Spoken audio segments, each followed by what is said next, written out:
Confirmation bias is our tendency to give greater value to evidence that matches and supports the things we already believe in.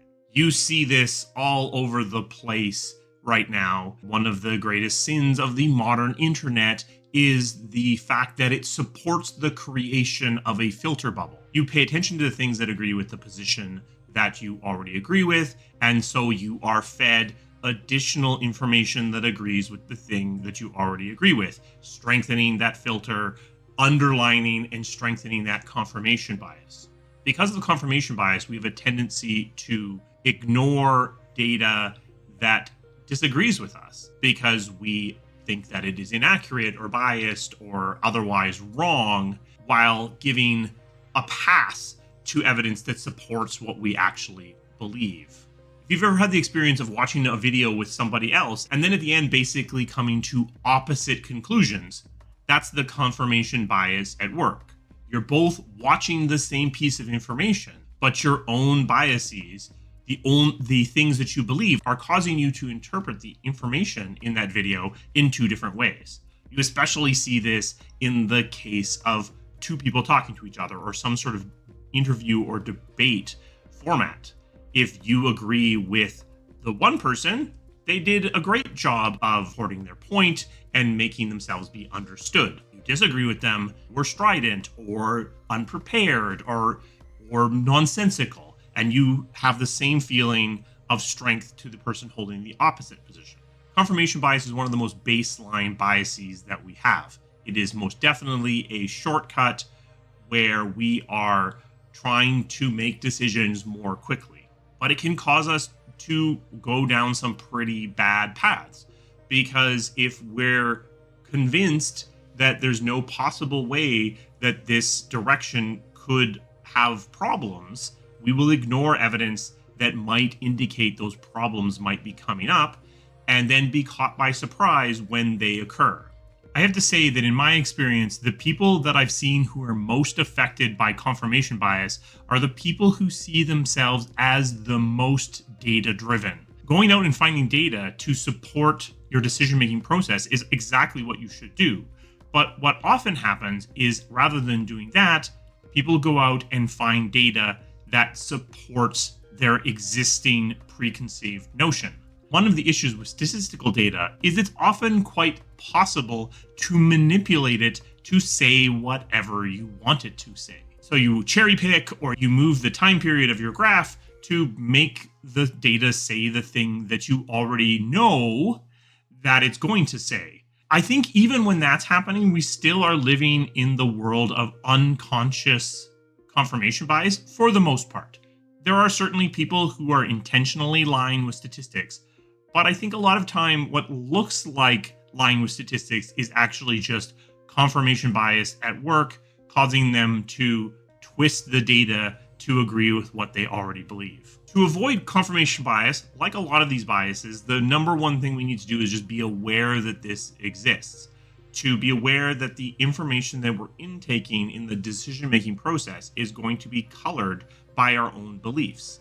And try to just notice when we are giving one piece of evidence more weight than we might otherwise do, or dismissing evidence that disagrees with us. Both of the problems of confirmation bias are problematic. Overweighting information that might be faulty is just as bad as dismissing evidence that might be good. So we need to be aware on both sides when we are intaking evidence. Something that can help is to put the evidence together so you sort of see it beside other pieces of evidence. It's hard to keep giving a lot of weight to this piece of anecdotal evidence if it's sitting beside a research paper saying the opposite thing. It's not perfect, but at least you are able to see the discrepancy. And sometimes, if we've leaned into confirmation bias too strongly, that discrepancy can be giant. One of the things I've tried to do in this series is to give you ways that you can use these biases to your benefit. If you are aware of a specific confirmation bias that the person that you are reporting to or presenting to has, you can lean into that. You can give them something that triggers their confirmation bias, causes a particular behavior and potentially distracts them from the thing that they otherwise would pay attention to. Classic example for me that I've talked about before is leaving a plug cover off.